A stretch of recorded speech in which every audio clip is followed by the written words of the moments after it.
Good evening, viewer. Welcome to our up to English Words really a breaking news. In the summer of last 2024, the threat to maritime shipping in the Red Sea was at its peak.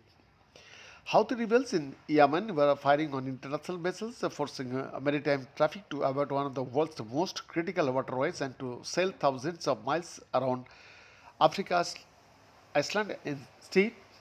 By August, they sank two ships and killed several crew members as US and UK strikes failed to deter them.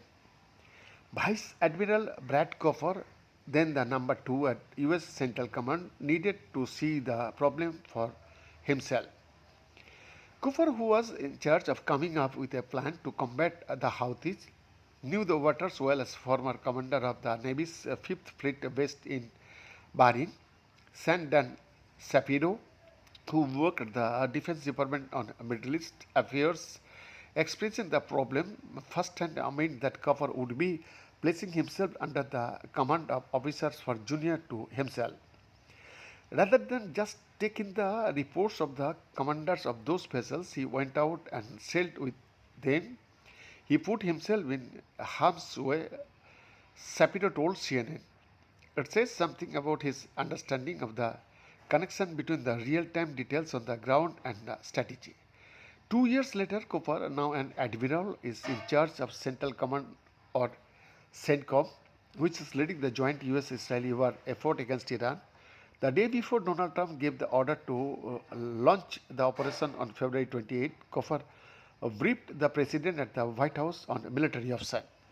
But as the war expands across the region with Iran attacking US assets, Gulf neighbors, and commercial results, the end game has become less and less clear, and the stakes have been risen considerably.